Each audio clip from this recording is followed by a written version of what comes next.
Marlon Brando revealed the 4 men he had affairs with. Marlon Brando transformed American acting with his raw, visceral performances, creating unforgettable characters in films like A Streetcar Named Desire, On the Waterfront, and The Godfather. His revolutionary approach to his craft forced Hollywood to embrace a new, more authentic style of performance that forever changed cinema. As the original screen rebel, Brando's professional impact remains unquestioned. But beyond his artistic legacy lies another, more personal revolution, one that challenges our understanding of this cultural icon and the era in which he lived. Throughout his life, Brando maintained a complex and deliberately ambiguous relationship with his own sexuality, occasionally making provocative statements while carefully avoiding definitive labels in an era when such honesty could destroy even the most celebrated career. Marlon didn't believe in sexual categories, revealed a former assistant who worked closely with the actor in the 1970s.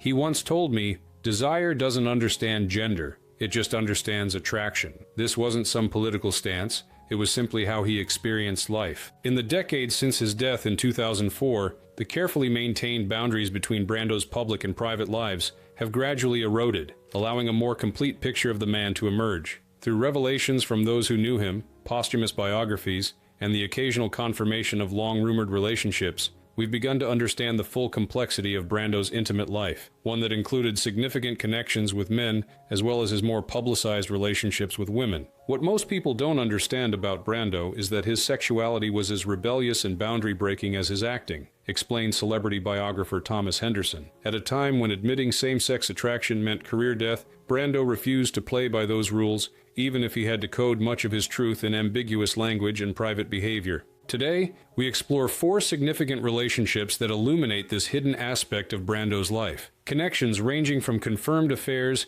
to deeply intimate emotional bonds that defy simple categorization. These relationships span decades of the actor's life and reveal not just private attractions, but a revolutionary approach to human connection that was as ahead of its time as Brando's transformative approach to acting itself. Marlon Brando's relationships with men reveal more than just additional chapters in his romantic history. They provide crucial insight into the extraordinary complexity of a man who defied conventional boundaries in all aspects of his life. In an era when homosexuality was still classified as a mental illness and could instantly destroy even the most successful Hollywood career, Brando's willingness to pursue authentic connections regardless of gender represented a form of personal rebellion as significant as his professional innovations. These relationships weren't incidental to Brando's identity, but fundamental aspects of a life lived according to his own rules rather than society's expectations. From intense emotional bonds that transcended conventional friendship to confirmed physical affairs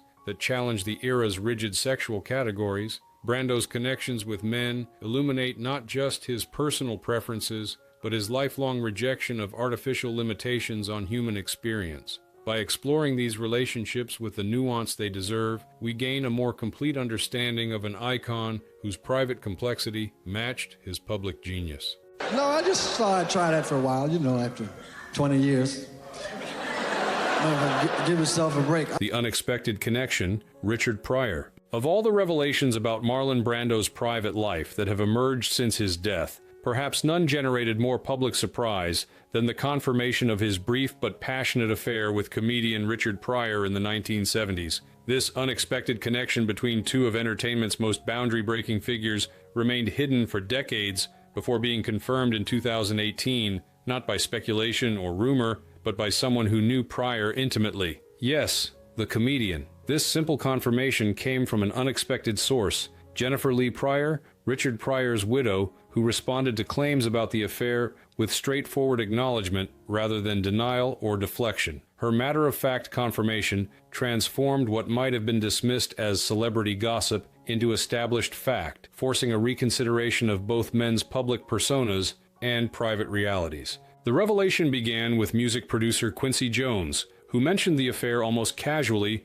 during a wide-ranging 2018 interview with Vulture magazine. When asked about Brando's sexuality, Jones stated bluntly that Brando would fuck anything. Anything. He'd fuck a mailbox. James Baldwin, Richard Pryor, Marvin Gaye, While some of these claims were disputed by estates or remained unverified, the mention of Pryor received unexpected confirmation. This was confirmed by Pryor's own widow, Jennifer Lee Pryor, in 2018, noted entertainment journalist Rebecca Santos. Rather than dismissing Jones's comments as many expected, she validated them through a statement to TMZ and subsequent social media posts. She stated not only that the affair had occurred, but that Pryor had been open about his sexuality with those close to him. Jennifer Lee's confirmation included important context that helped frame the relationship within the cultural landscape of 1970s Los Angeles. Rather than treating the affair as scandalous or shameful, she presented it as part of the free-spirited exploration that characterized both men's approach to life during that era. She said Pryor was openly bisexual in the 70s, and that he and Brando had a brief but wild sexual relationship. Santos continued, "This wasn't just confirmation of a single encounter, but acknowledgement of an ongoing connection between two men who, despite their public heterosexual relationships, privately acknowledged broader sexual interests." Jennifer Lee contextualized the affair within the cultural moment of 1970s Hollywood, noting, "Drugs were still good, and sex was free. It was the 70s. This framing helps explain how two major celebrities could engage in what would have been considered career-ending behavior just a decade earlier. The post-Stonewall, pre-AIDS era created a brief window where sexual exploration flourished in certain circles, particularly among artists and entertainers who already existed somewhat outside conventional social boundaries. What makes this relationship particularly significant in understanding both men is how it contradicts simplistic narratives about their public personas while reinforcing what we know about their rebellious approaches to societal norms. Both Brando and Pryor built careers challenging conventional expectations. Brando through his revolutionary approach to acting and persistent nonconformity, Pryor through comedy that confronted America's racial hypocrisy with unprecedented honesty. Most fans still don't believe it, but insiders swear it happened, noted Santos. This skepticism reveals more about the public's rigid understanding of sexuality than it does about the relationship itself. People had placed both men in heterosexual boxes based on their public relationships with women, making it difficult to accept evidence that contradicted these simplistic categories. For those familiar with both men's private histories, however, the confirmation merely validated what many had long suspected, that both Brando and Pryor approached sexuality with the same boundary-breaking attitude they brought to their respective arts. Pryor's autobiography and personal writings revealed a man who rejected limiting labels, while Brando had made numerous statements throughout his career, suggesting a fluid approach to sexual attraction. The timing of their connection coincided with particularly transformative periods in both men's lives. Brando was transitioning from the career resurgence of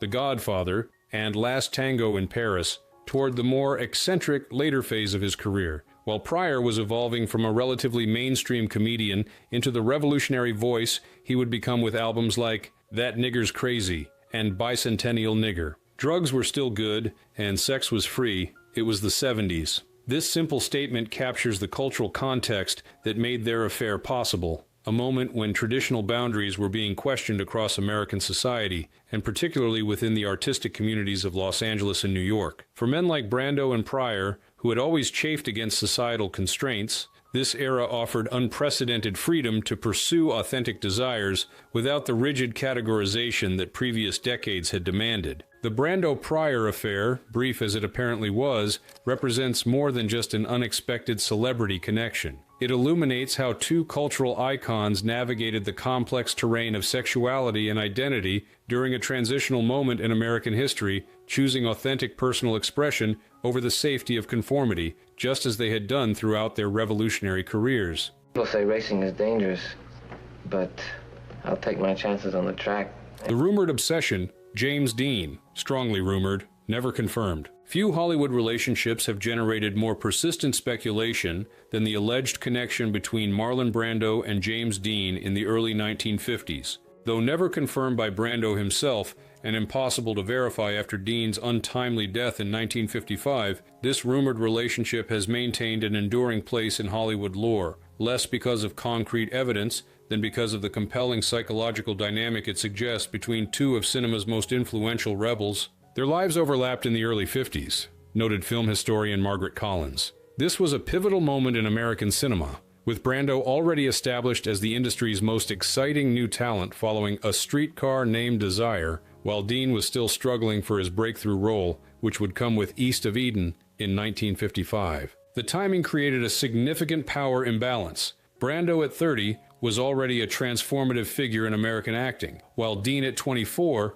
was still seeking the recognition his talent deserved. This professional disparity reportedly formed the foundation of a complex personal dynamic that multiple biographers have characterized as both mentorship and manipulation. Several biographers suggest Brando dominated Dean emotionally and sexually as part of a twisted mentor relationship, Collins continued. According to these accounts, what began as professional admiration on Dean's part evolved into something more personal and intense, with Brando allegedly recognizing and exploiting Dean's attraction to him. Central to most accounts of their relationship is Dean's well-documented fascination with Brando. Friends and colleagues from this period consistently described Dean's almost obsessive study of Brando's acting technique, personal style, and public persona, an influence so pronounced that early in Dean's career, critics frequently dismissed him as merely a Brando imitator rather than an original talent. Dean was said to be obsessed with Brando,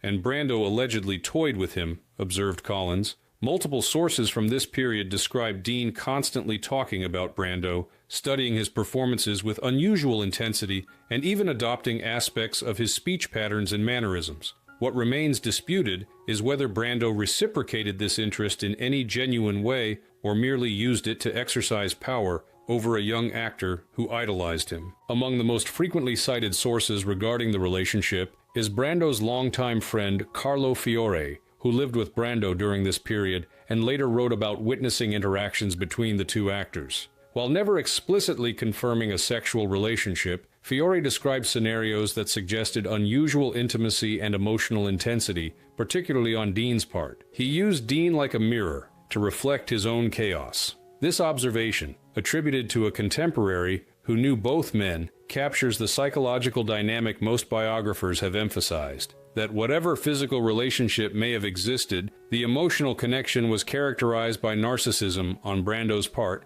and desperate need for approval on Dean's. The lack of definitive evidence hasn't prevented virtually every biographer of either man from addressing the rumored relationship. The persistence of these accounts across decades of scholarship suggests something more substantial than mere gossip, even if concrete proof remains elusive. No proof. But every Hollywood biographer includes this rumor because it never died, noted Collins. When a rumor persists this long and appears in so many credible accounts, historians must consider why. Sometimes the absence of smoking gun evidence doesn't negate a pattern of consistent testimonies from contemporaries who observed the relationship firsthand. Dean's early death forever prevented his perspective from being recorded, while Brando maintained his characteristic ambiguity about intimate matters throughout his life. When asked about Dean in interviews, Brando typically acknowledged his talent while distancing himself from any significant personal connection, often suggesting that he barely knew the younger actor, despite considerable evidence to the contrary.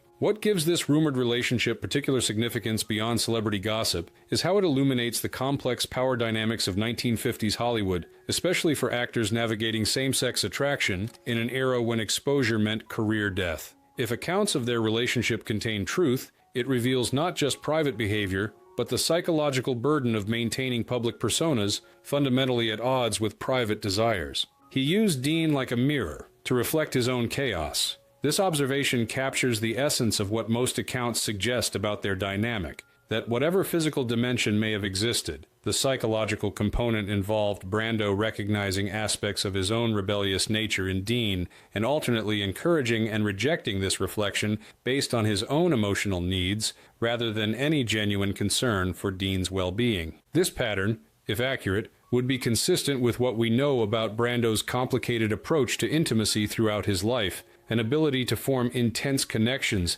that nonetheless remained fundamentally self-focused, with others serving primarily as mirrors for his own emotional experience rather than true partners in mutual vulnerability. There's no need to fear. Underdog is here. The soulmate, Wally Cox. his lifelong best friend. Perhaps no relationship in Marlon Brando's life defies simple categorization more thoroughly than his lifelong connection with actor Wally Cox. Beginning in childhood and continuing until Cox's death in 1973, this bond transcended conventional definitions of friendship, creating an intimacy so profound that it raises questions about the arbitrary boundaries we draw between different types of human connection. Brando called Cox his soulmate and kept his ashes in his bedroom, noted biographer Thomas Henderson. This wasn't just sentiment. Brando literally maintained a daily physical connection with Cox long after his death, keeping his cremated remains on his bedside table for decades and reportedly talking to them regularly. When Brando himself died in 2004, one of his final wishes was that their ashes be mixed together and scattered in Death Valley, a request that created legal complications, but speaks to the extraordinary importance of this relationship. The origins of their connection reach back to their childhood in Libertyville, Illinois, where they met as schoolboys. Brando, the physically imposing, emotionally volatile son of alcoholic parents. Cox, the slight, intellectually sharp child who would later become known for playing meek, nervous characters on television. This unlikely friendship would endure for more than 5 decades, surviving Brando's meteoric rise to fame, multiple marriages, and the geographic separations created by their respective careers. What distinguished this relationship from ordinary friendship was the emotional intensity Brando attached to it, an attachment he occasionally acknowledged in surprisingly candid terms for a man who typically maintained careful ambiguity about his intimate life. He once said, "If Wally had been a woman, I would have married him." Henderson continued, "This statement, made after Cox's death, reveals how Brando himself struggled with societal language limitations in describing their connection. The frameworks available in mid-20th century America, just friends or lovers, failed to capture the complex reality of their bond. According to those who knew both men, their relationship contained elements of intellectual stimulation, emotional support, and physical affection that transcended conventional male friendship of their era without necessarily conforming to sexual partnership as commonly understood. While they were reportedly not sexual in the traditional sense, the intimacy level was so intense, many believe it crossed into romantic and possibly physical territory, observed Henderson. Contemporaries describe them finishing each other's sentences, maintaining hours-long phone conversations, and displaying physical affection that exceeded typical male friendship of their generation. When Cox died suddenly of a heart attack in 1973, Brando was devastated in a way usually associated with the loss of a spouse rather than a friend. The contrast between Cox's public persona and Brando's adds another layer of complexity to their relationship. While Brando projected raw sexuality and rebellious intensity, Cox cultivated a career playing mild-mannered, often effeminate characters, most notably on the 1950s to 60s television series Mr. Peepers. This apparent opposition may have created a complementary dynamic that allowed each man to access aspects of himself not easily expressed through his public identity. They were inseparable, and whatever it was, it went deeper than friendship, noted a contemporary who knew both men. There was a completeness they seemed to find in each other's company that neither found elsewhere, despite Brando's numerous romantic relationships and marriages. With Cox, Brando displayed a vulnerability and ease rarely seen in his other interactions. What makes this relationship particularly significant in understanding Brando is how it challenges the rigid categories often imposed on human connection, especially for men of their generation. Their bond suggests the possibility of intimate attachment that doesn't fit neatly into available terminology, but nonetheless represents one of life's most meaningful connections. Brando's possession of Cox's ashes, which he allegedly obtained against the wishes of Cox's widow, represents perhaps the most concrete evidence of the relationship's extraordinary importance in his life. According to multiple sources, Brando kept the ashes in his bedroom for the remaining 3 decades of his life, sometimes speaking to them as if Cox could hear him. They were inseparable, and whatever it was, it went deeper than friendship. This observation captures the essential quality of their connection, one that transcended conventional categories while remaining, in Brando's own estimation, one of the most important relationships of his life. Whether defined as elevated friendship, non-sexual romantic attachment, or something for which we lack adequate terminology, the Brando-Cox relationship reveals the potential depth of same-sex bonding that exists beyond our limited cultural frameworks. The hidden heartbreak, unnamed European actor, the one who broke him. While most aspects of Marlon Brando's complex personal life have gradually emerged in the decades since his death, one relationship remains shrouded in deliberate mystery, a connection that those closest to the actor describe as perhaps the most emotionally significant of his adult life. References to this relationship appear only in coded journal entries and occasional private conversations, creating a shadowy but compelling outline of the man who reportedly affected Brando more deeply than his numerous public relationships. Brando referenced this man only in coded journal entries, according to his assistant, explained celebrity biographer Thomas Henderson. Unlike his relationships with women, which he discussed relatively openly despite his general privacy, this connection remained almost completely hidden from public view. Yet those who knew him well understood its profound significance in his emotional life. According to sources familiar with Brando's private writings, the relationship involved an unnamed European actor, whom Brando met while filming abroad in the late 1950s. Unlike most of Brando's romantic entanglements, which typically featured him as the pursued rather than the pursuer, this connection reportedly reversed the dynamic that Brando had grown accustomed to in his relationships. Described as tender, cruel, unforgettable, noted Henderson, quoting phrases attributed to Brando's private writings. These descriptors suggest an emotional complexity that transcended physical attraction, a connection that engaged Brando intellectually and emotionally in ways that most of his relationships did not. What made this relationship particularly significant in Brando's life, according to those familiar with his private history, was the unusual power dynamic it created. Throughout his adult life, Brando's extraordinary fame and sexual magnetism typically placed him in the dominant position in his relationships, with others pursuing his attention and affection rather than the reverse. Said to be the only person Brando ever chased, observed Henderson, this inversion of his usual romantic pattern apparently created an unprecedented vulnerability for Brando, an emotional exposure he rarely experienced in other relationships,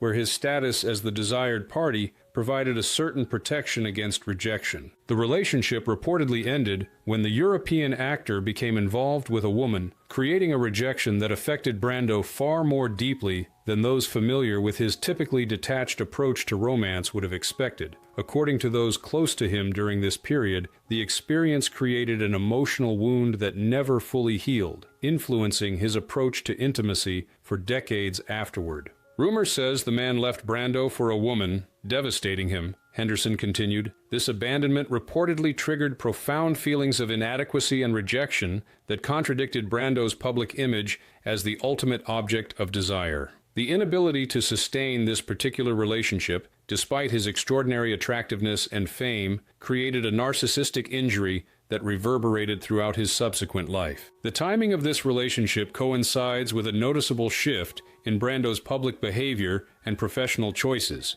from the focused intensity of his early career to the increasingly erratic and self-destructive patterns that characterized his later work. While multiple factors contributed to this transition, those familiar with his private history suggest that the emotional aftermath of this particular relationship played a significant role. Brando was never the same after that. His rage got louder. His heart got quieter, observed a longtime associate. Something fundamental changed in how he approached both his work and his personal relationships, a withdrawal into emotional self-protection that manifested as increasing eccentricity, unpredictability, and detachment from the creative passion that had defined his early career. The deliberate obscurity surrounding this relationship, with the man's identity never revealed even in Brando's private papers, speaks to its continued emotional significance throughout the actor's life. Unlike many of his affairs, which he discussed with relative openness among friends or even occasionally in interviews,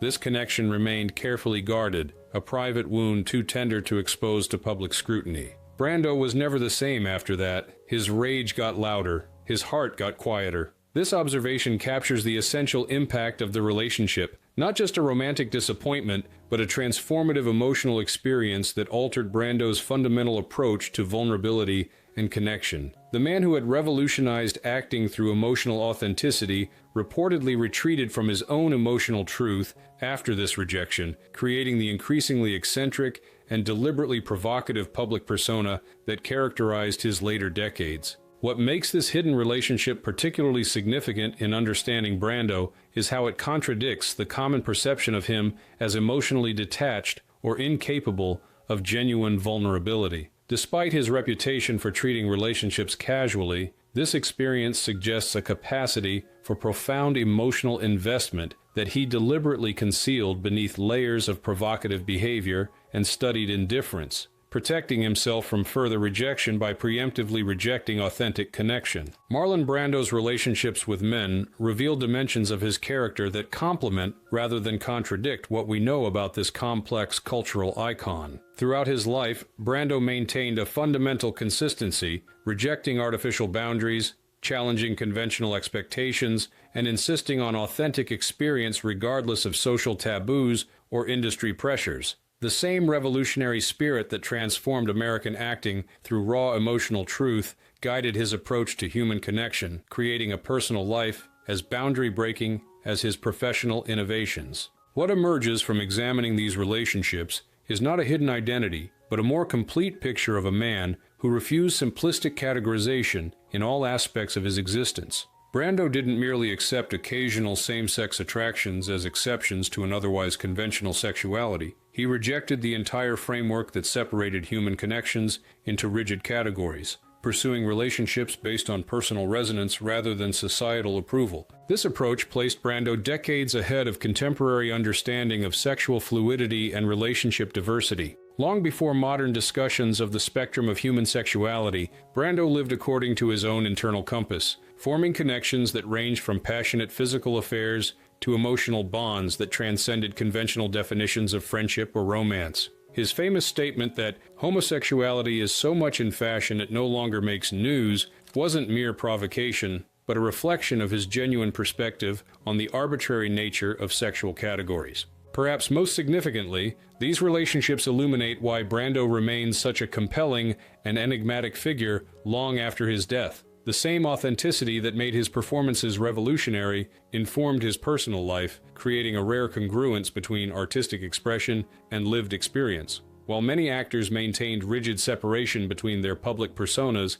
and private realities, Brando pursued truth in both realms, accepting the professional risks and personal complexities that such authenticity entailed. As we continue to reassess cultural icons through contemporary understanding, Brando's approach to sexuality and relationships appears increasingly prescient rather than scandalous, less a hidden secret than an aspect of his character that society lacked adequate framework to fully recognize during his lifetime. The man who changed how actors approached emotional truth on screen lived that same truth off-screen, creating a legacy of authentic self-expression that transcends simplistic labels and continues to challenge our understanding of human connection in all its complex, boundary-defying forms.